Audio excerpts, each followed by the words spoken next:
Broadcasting from Silicon Valley, California, this is Conversations with Jennylyn.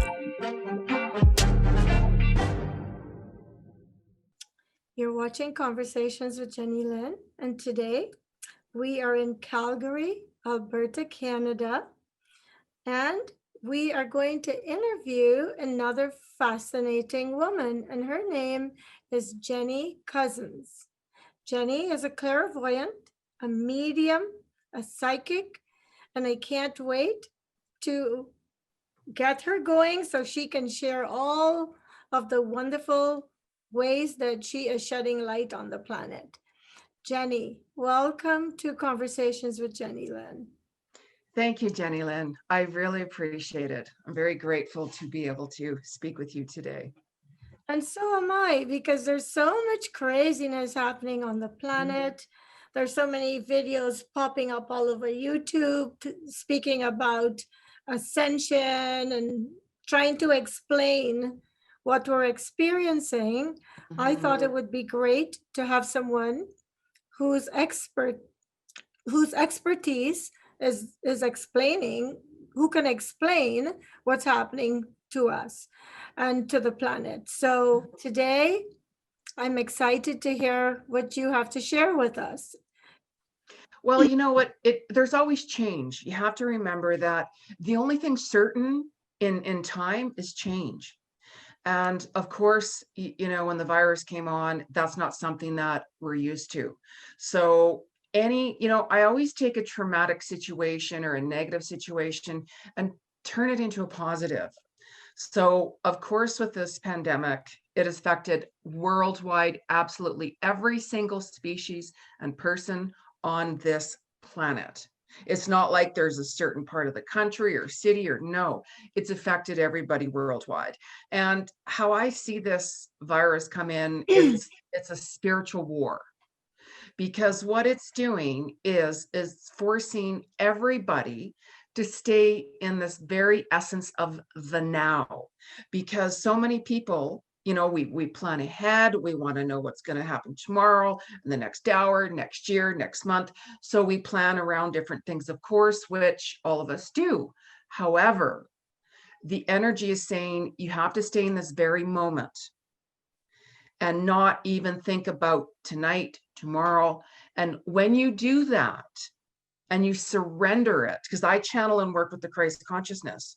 So whenever you do that, yes, then you'll have a tendency to really do that deep soul searching, where a lot of people, you know, when things are happening to them, they brush it aside, they ignore things, you know, they don't have relationships with their family, their friends, their spouses. All they're doing is concentrating on work. And they get ill themselves, and they're not taking time out for themselves to actually really see life for what it truly is. So it's really bringing up a lot of darkness with every person, every situation, to come to the surface, to take a look at and say, okay, what's not working? What is not working anymore? What can we do to resolve it and fix it and do that soul searching to go deep inside to see where we're truly happy, where we're not happy, to really resolve things. So many people have blinders on to this information that you're sharing. It doesn't resonate with them, and they think it's craziness because they haven't got the science to support it.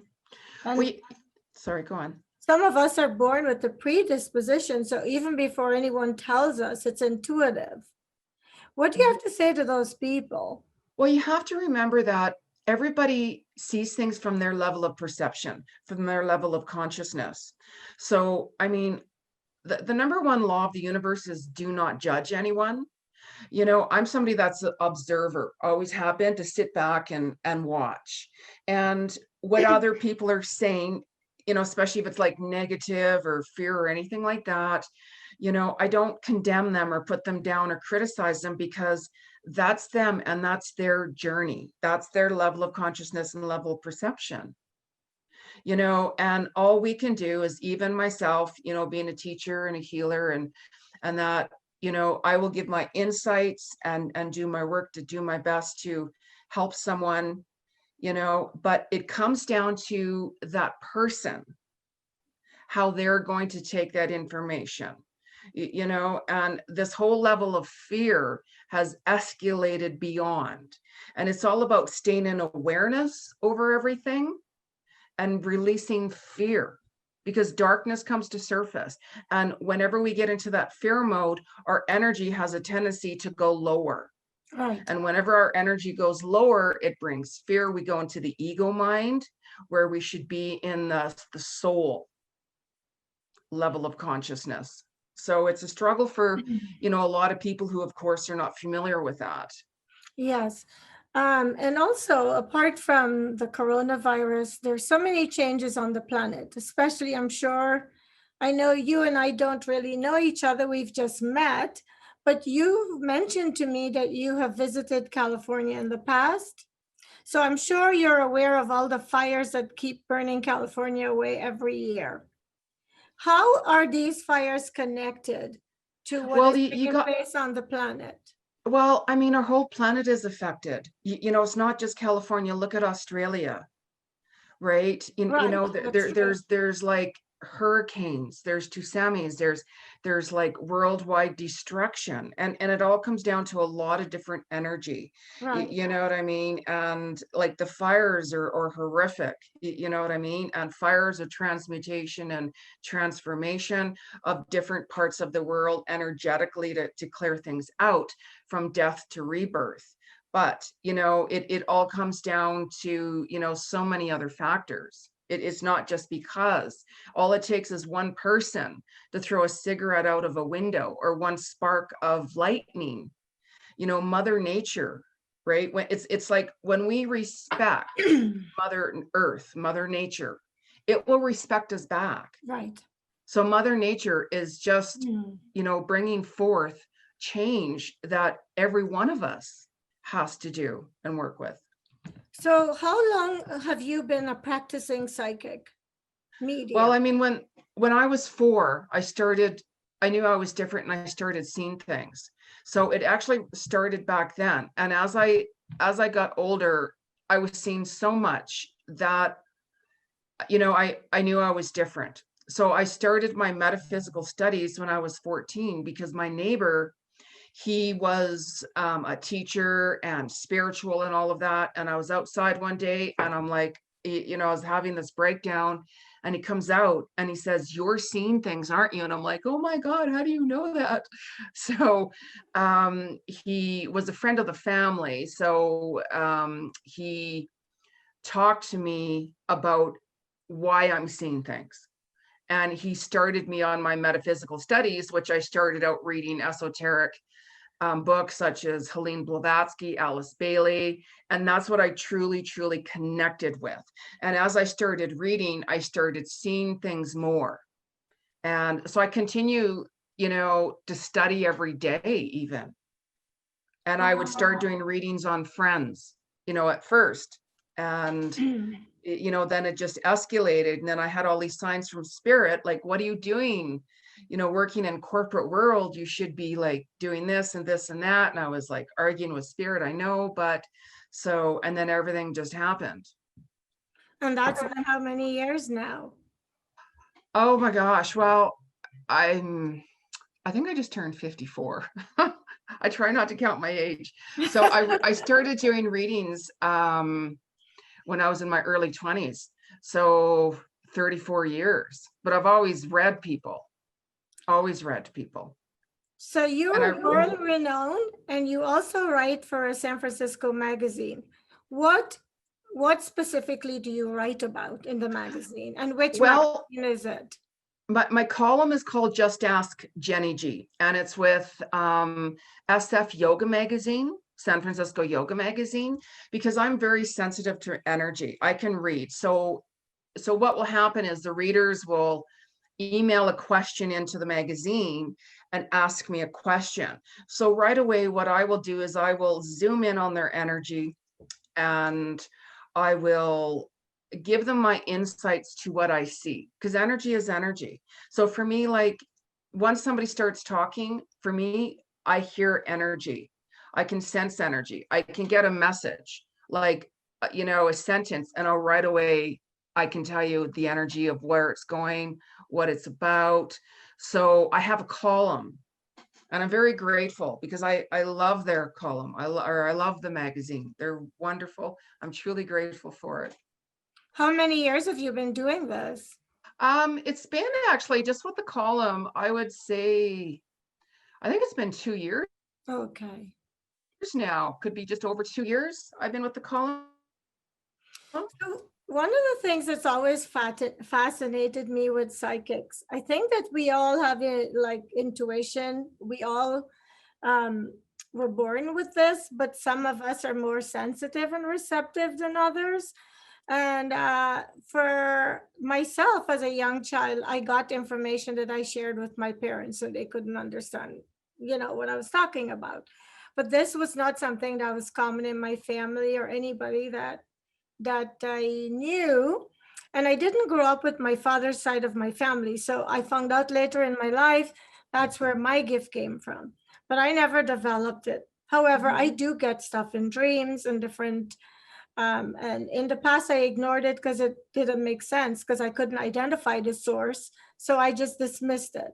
So people who have your gift, do you see someone? Do you see a face? How do you relate to where you're getting the information from?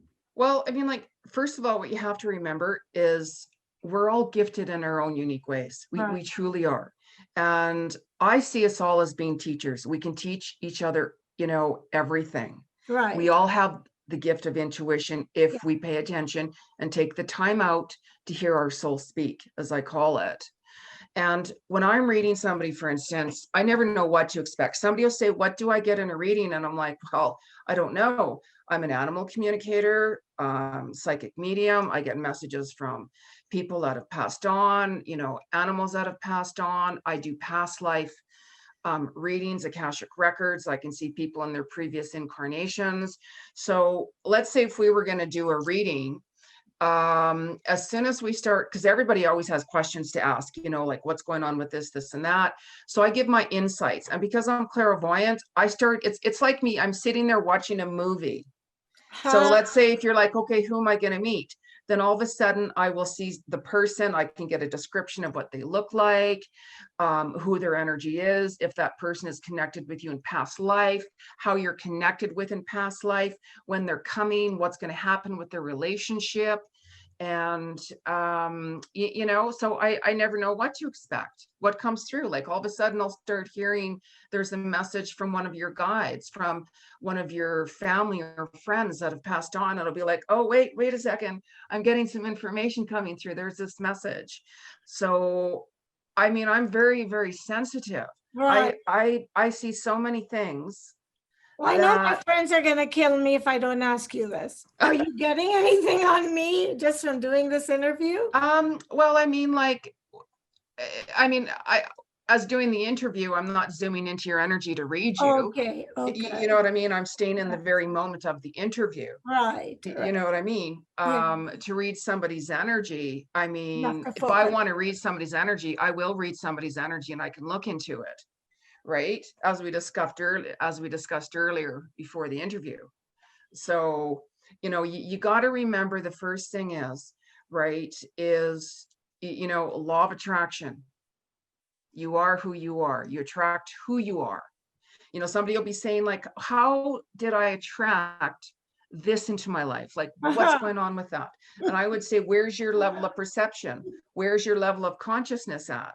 If you're in that fear mode, you're going to attract situations to you. Where if you're in, everything's wonderful, I'm aligned perfectly with source energy, I surrender everything, you'll find that life goes with the flow. So More. But if you force and try to control things, it goes the opposite way. Okay. So have you ever gone out to a restaurant and you're sitting eating and you just start seeing things about that person? And has it ever been something where you were prompted to get up and tell them? Yes. Actually, yes. Yes, I have actually. And I mean, I normally don't, because I normally don't give out information unless, like, if I'm like, you know what, can I give you some information? I have to get their permission first. But just to give you an example, right? Many, many, many years ago, I was out and about with a friend of mine, and we're driving home, and we hadn't eaten like dinner or even lunch barely, and we're like, let's stop off to get something to eat. So anyways, we go into a Subway restaurant, and there's just one person there, and I looked right at him, and I'm like, oh my God, right? He was a younger guy, maybe early 20s, late teens. I looked right at him, give my order. And I looked right at him, and I'm like, I have to tell you something. I said, you might think I'm crazy, right? But I have to tell you something. I said, I know you're on your way out of town. And I know that you're going somewhere that you're not really familiar with, and you're going to get involved with the wrong people. Do not go. And he's like, oh my God. Like, he's like, how do you know that? And he was freaking out. And that's why I don't like to do that. And he's like, oh my God, he goes, right after shift tonight. He says, I'm actually driving out to Vancouver, Canada. I'm going to go buy a car from someone that I don't know. And I'm like, don't. I said, how would I know that? Right? I said, if you go, I said, it's up to you, of course. I give my insights, and it's up to that person to do with that information as they wish. But I said, if you go, you're not going to make it back. Because I could see that these people would hurt him. Do you know if kill he him, went? basically. Basically kill him. Do you know if he went? I don't know. I didn't, because I always do a little prayer for somebody after, especially if somebody's going through a hard time or they need that extra type, I'll do that little prayer, as I call it. I channel with the Christ consciousness, and then I surrender it, because it's completely out of my hands. It's their destiny. It's their journey, not mine. But, and I'll always remember that, because I left the guy really scared and shaky, and I didn't mean to do that. But I just really, really felt I needed to do that. I don't think he went. I honestly don't think he went. No, if it were me and you just walked up to me and told me that, there's no way I was going. Well, some people, but you got to remember though, some people, would be like, okay, you know what? She's crazy. Ignore that. That's just like, no, but how would I you mean? know I was going on the trip, right? That's what would right. make me believe you, because you had the details of what was on my agenda without me sharing. I know, but that's the thing, I don't know, right? With how somebody really is going to take that. I don't look into it. And, I had to do it again, actually, for someone under 18 years old. And I caused a big stir, with her parents and stuff like that. And after that, because I knew that something bad was happening, and I freaked her out, because she goes, oh my God, I'm actually, that's kind of happening. You know what I mean? So, yeah. Well, there are a few people in the US who are popular, who has the same gift as you do, and they've been on television shows. And there's a woman called Theresa Caputo, and she's very popular in the US. I actually saw her live. She came to California, and I actually went to one of her meetings. And then there's a guy called John Edwards and someone called James Van Prague. For some reason, these people resonate with me because of my own gift. And so I follow a lot of your work, and I'm so thrilled that you and I connected on LinkedIn, because when I saw you, immediately my spirit said, you need to interview her, because I have never really interviewed a psychic on my show. I've interviewed people who've died and gone to heaven and come back with messages. Why do you think people have such a difficult time with the information that someone like you has, that will even help them? Why do you think they resist it? Because they're not ready to hear it. So let's say that, somebody comes to me and they're like, oh my God, I just met my soulmate. And I will see that differently, so if I tell them, because I'm honest about it, right, that actually I don't see that person as being your soulmate. This is what I see happening between you two. They're going to get all upset with me. They're going to be like, no, that person is my soulmate. So, that's why it's like, if somebody has a reading, you have to be open, because if somebody comes to someone and say, my guards are up, right? then it's like, why come to me when I'm not going to tell you what you want me to say, right? You Yes. know, would you like me to give you my insights to what I'm actually seeing, and then you can use that information however you want?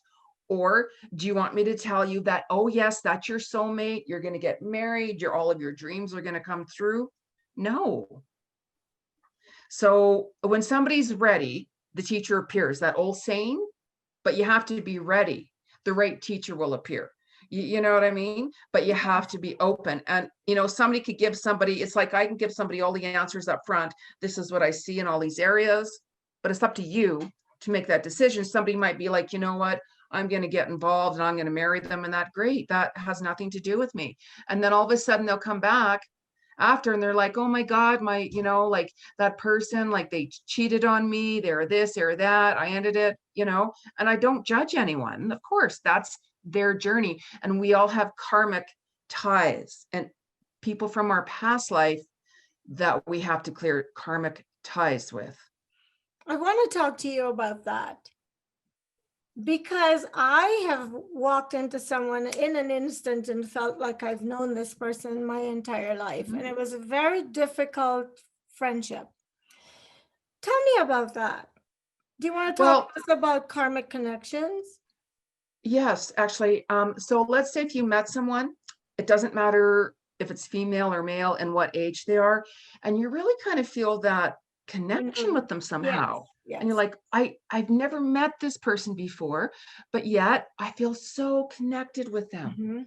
So right away, that tells you that you've been connected with someone from your previous lifetime. And the first thing I always tell everyone is, okay, what is your intuition telling you, number one?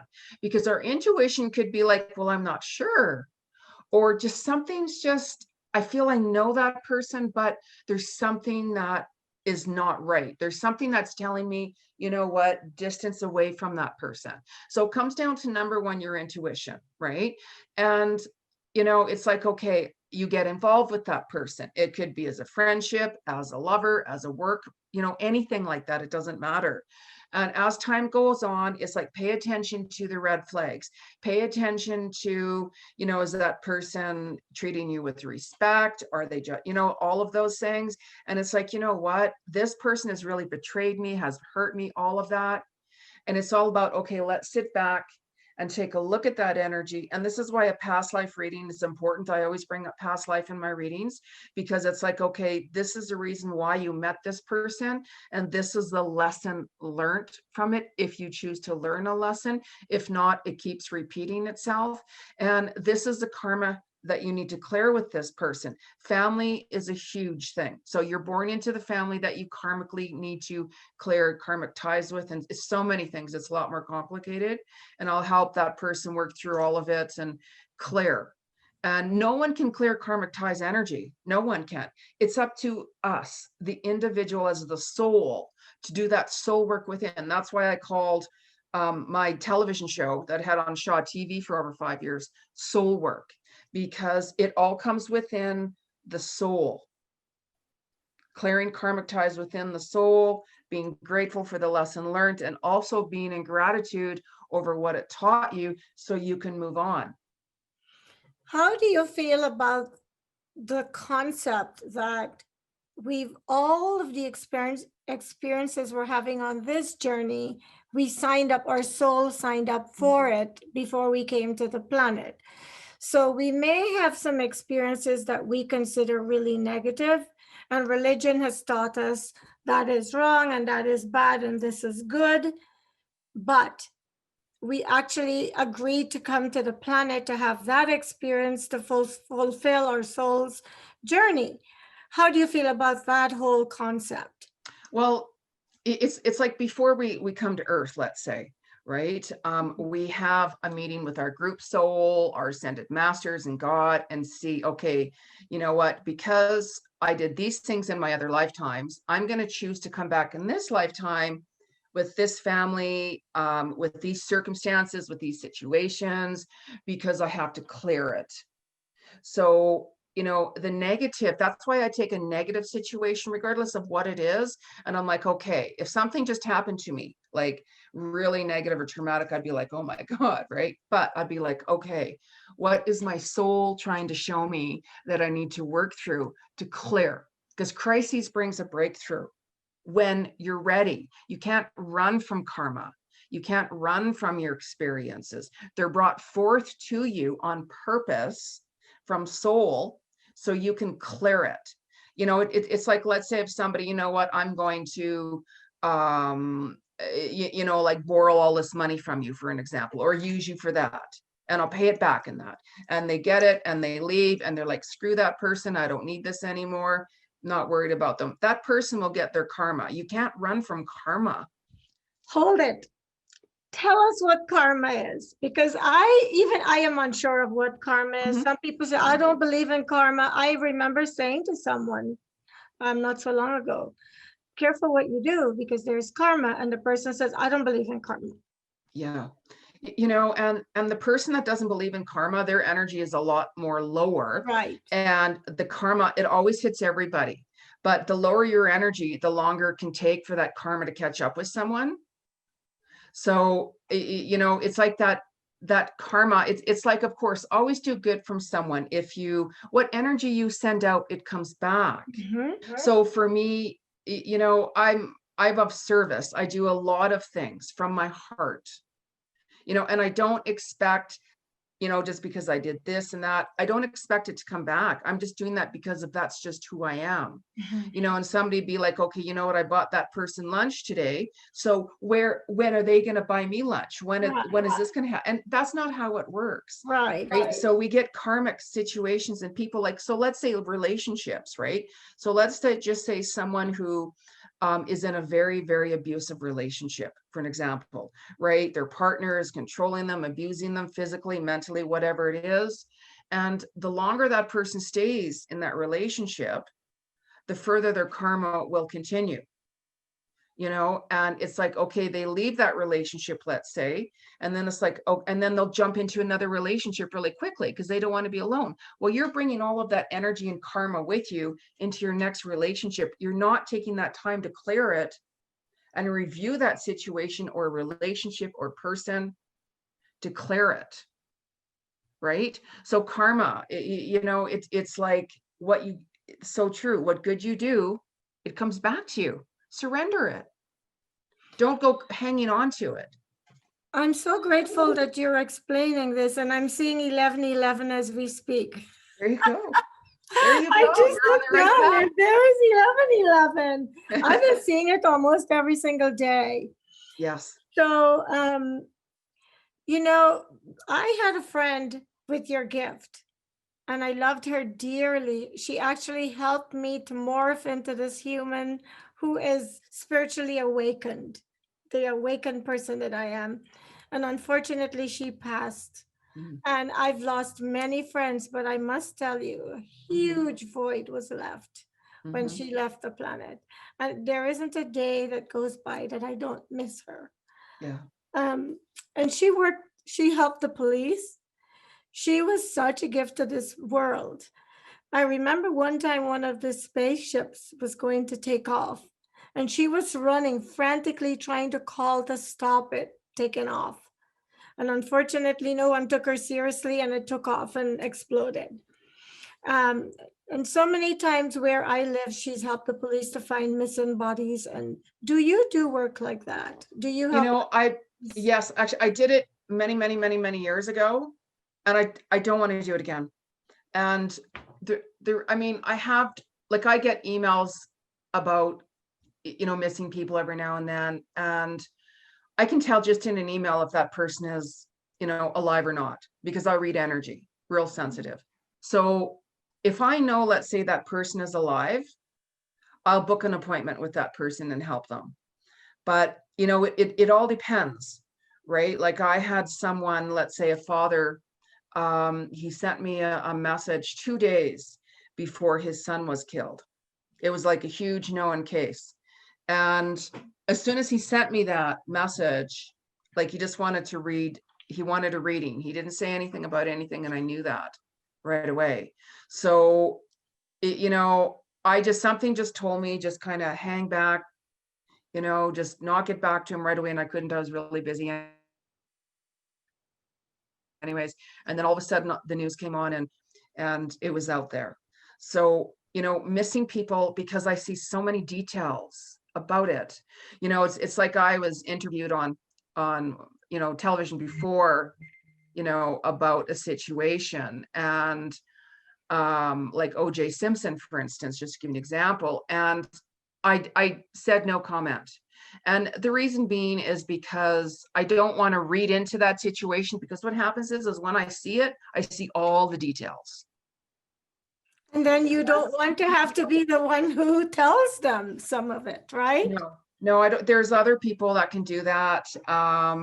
No, because it's so negative and the energy is so extreme that I don't like to get involved with it. Like I did a reading with someone about 3 weeks ago, and it was similar situation actually, and I gave him a peace of mind, because number one, I knew he was ready to hear it, that you know, his family member had actually passed on, he wasn't alive, and it's still in the news, he's missing, let's put it that way.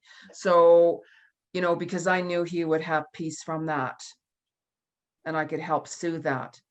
Where if you start telling someone, no, that person was killed this way or this way, that way, I don't like to go there, because it affects me, and it also, of course, affects them.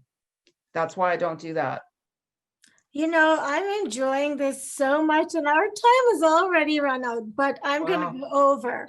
And I would like to do a series of interviews with you, because I know a lot of my friends want someone like you to guide us, because we have all these questions. And I do realize that some of us, I've joined a group, and it's called the Light Workers. And we are helping to lead the transformation that's taking place on the planet now, in terms of helping people to align with their higher vibrational self, separating themselves from the third dimension. And I'm sure that you can help shed a lot of light on this for us. But before we go, since we're out of time, we haven't even scratched the surface. No, there's so much. So we have to do a series. And I hope you're willing. I hope you have the time and you're willing. Yes, I will. We can talk after. Yeah. Right. People need information. Before we go, what haven't I asked you that you want to leave with my viewers? Oh, well, the first, what I always tell everybody, okay, regardless of what, and I mean, especially now with how everything's been affected, it's like, stop being so hard on yourself. Stop trying to force or control anything, because the only thing you have control over on this planet and anywhere else is yourself. You have no control over nothing else, nothing. Great advice. Thank you so much, Jeni. There are a lot of reasons why I like you. You have the name Jeni also. Yeah, I know, isn't that cool? Although your Jeni is a Jeni. Before we go, do you want to leave your information if anybody's watching my show, want to contact you? Yes. If somebody wants to contact me and let's say book a reading, my website is soulworkwithjeni, JENI.com. I'm on Facebook under Jeni Cousins. I have like 2 profiles pages and a public profile page. I'm on Instagram and Twitter under Jeni Cousins. And, you know, you can find me on YouTube, because some of my shows from Shaw TV I did are still on there. You know, the magazine, SF Yoga magazine.com, just ask Jeni G. I mean, it goes on. I'm all over the internet. So if you bring up my name, you'll find me. Okay, great. And also, besides all of this, the next segment we do, a friend has asked me to ask you to discuss past lives. Oh, absolutely. So how about if we make that, if you're watching this show and you've enjoyed it, and I know you guys will, We stay tuned because we're going to be doing another segment on past life regressions. Jeni, thank you so much. I know you're super busy for taking time out of your schedule today to do this interview with me. And I thank you for watching Conversations with Jennylyn. When a conversation is all you need to be inspired. And I hope that you have gathered inspiration from my beautiful guests today as much as I have. And I thank you for watching Conversations with Jennylyn. And we will see you soon with the next segment. Thank you.